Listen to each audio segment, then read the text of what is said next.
Imagine you're cruising home from your job one evening and you notice these suspicious-looking stores with glowing neon signs screaming "Cash now." You might be thinking, who would ever fall for that nonsense? But then, suddenly, you hit a big pothole, wreck your car, and now you urgently need $650 by tomorrow just to keep working. You've already spent your entire paycheck and your credit rating. Let's be honest, it's not in great shape, but hold on. Don't freak out. That shady shop you just dismissed could actually become your saving grace. Let's go back in time a little. Payday loan stores were once all over America. More than 20,000 of them, even outnumbering McDonald's at its busiest. They slapped on insanely high interest rates, sometimes up to 400% per year, trapping countless people who couldn't qualify for loans from normal banks. After new regulations shut down most of these spots by 2020, you might assume the issue was solved. Not quite. The business didn't disappear. It just evolved. It moved to apps like Earnin, Chime, and Dave, offering features such as getting your paycheck early or buy now, pay later options. With a simple tap on your phone, you can borrow money from what are essentially modern-day loan sharks, keeping you trapped in a cycle of debt. And in this never-ending game, who always wins? The lenders, of course. After looking into it more, I uncovered a clever strategy that hides debt behind the idea of personal power. If laws don't catch up soon, an entire generation might end up paying to use their own money forever, with the system counting on people staying broke and in need. It's your own cash, just given to you earlier, with some apps charging 400% interest, and the worst ones reaching 690%. Borrowers often end up making 40 or more payments to clear one loan.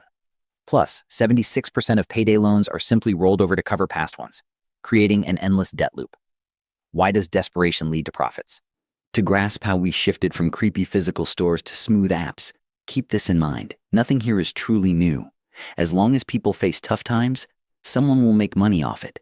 Today, 37% of Americans can't cover a $400 emergency without borrowing. Salaries haven't kept up with rising costs, like housing, food, and everything else getting more expensive. This trend has been building since the 1990s, which explains why payday shops exploded until the mid-2000s. They popped up in working-class areas and low-income neighborhoods, not to act like heroes helping out, but because desperate people turn into loyal, repeat customers. Here's how it operated. You'd borrow against your next paycheck and repay it with a small fee on payday. It sounds handy for emergencies, doesn't it? But these stores didn't thrive on one-off fixes. 3/4 of their revenue came from customers taking out 10 or more loans annually. 40% borrowed again on the same day they paid off the previous one, and 24% did it within a week, all at 400% interest. The whole setup was built to draw you in with a quick solution, then keep you locked in ongoing debt. That's why there were more of these stores than fast food chains. By the 2010s, it had grown too big to ignore, so regulators intervened. In 2010, following the 2008 financial crisis, the government established the Consumer Financial Protection Bureau (CFPB) to protect people from financial scams. In 2017, they rolled out rules requiring lenders to verify if borrowers could repay loans and limit repeated failed payment fees. But the industry fought back fiercely, through lobbyists, lawsuits, and congressional battles. By 2020, under new leadership, the CFPB removed the key repayment check, leaving rules up to individual states. Some states handled it well. Over 20 capped rates at 36%, and Illinois banned payday loans entirely in 2021. Strangely, in places like Texas, without strict limits, the business expanded. As it went digital, lenders registered in Texas and targeted nearby states with those 400% rates. It succeeds because people in need skip reading the fine print or comparing options. They just want money fast. By 2021, payday loan usage had dropped by half and thousands of stores shut down.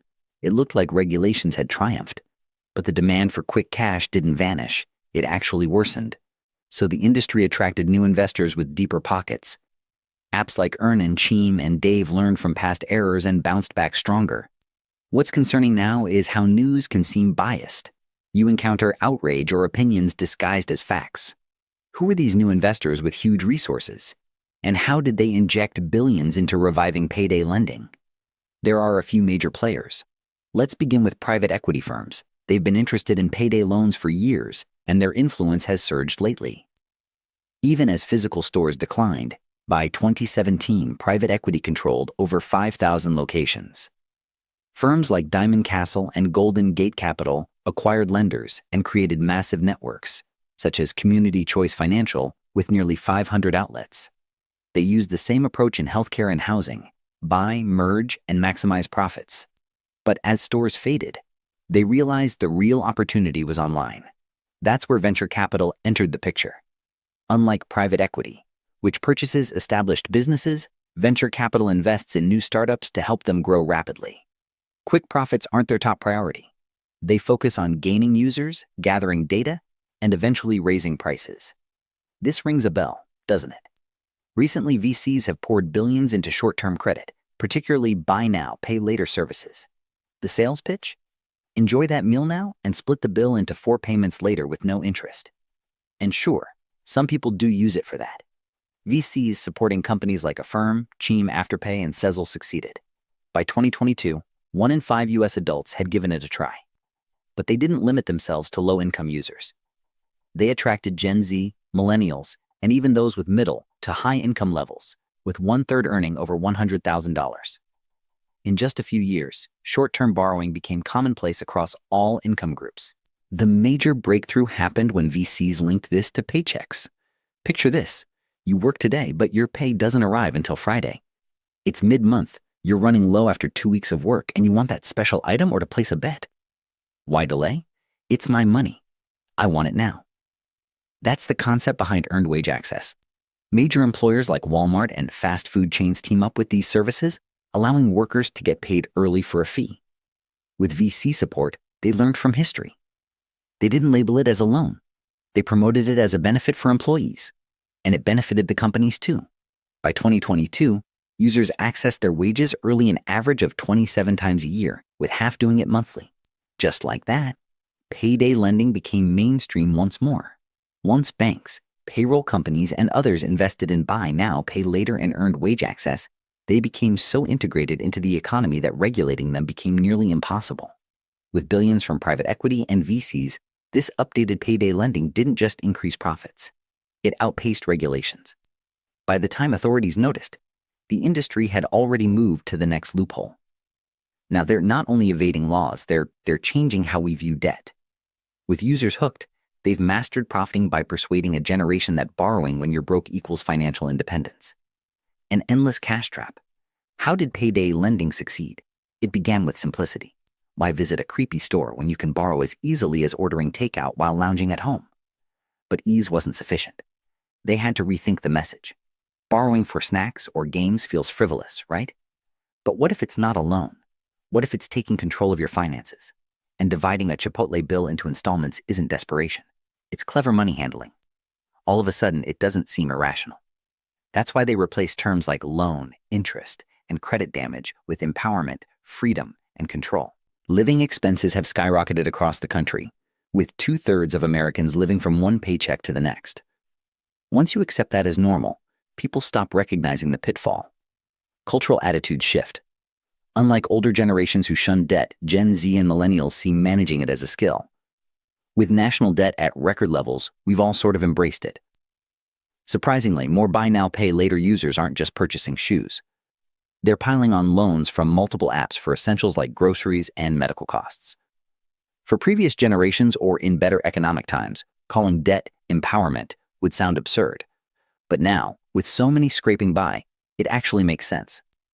The point is, this messaging succeeds not because people are uninformed, but because in a system where poverty pays, they lack alternatives.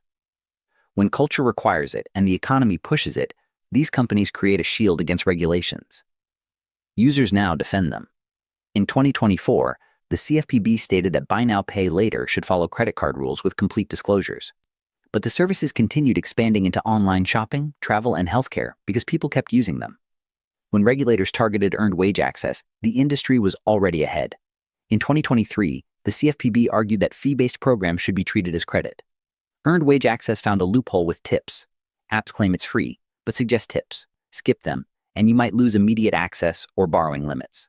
Since tips are optional, they argue it's not interest. In late 2024, when sued for violating lending laws, Earnin claimed they're not exploiters, but helpful innovators offering lifelines, allowing people to choose. With over 20 million users, it's tough to challenge. The lawsuit is ongoing, but the pattern is evident. Change the culture. Position yourself as the only option, and users will fight for you. It's no longer a chase. The prey convinces the bait to guard the trap. Where does this all lead? As more people depend on these apps, we're not just making debt acceptable. We're building an economy that relies on it. Back then, payday stores highlighted poverty and shame. Now the same tactics are marketed as empowerment, self-expression, and liberty. Like recent cultural changes, we've shifted from hiding debt to celebrating it. You might say, that's not me. Only the careless do that. But as jobs disappear to AI, housing becomes unaffordable, and defaults accumulate on student loans, car loans, mortgages, and advances, it won't just harm borrowers. It could destabilize the entire system. Maybe that's the intention. When life feels like one constant emergency, you're easier to manipulate. Nothing is simpler to exploit than a shopper who buys on impulse. But here's the positive side. Thanks for watching.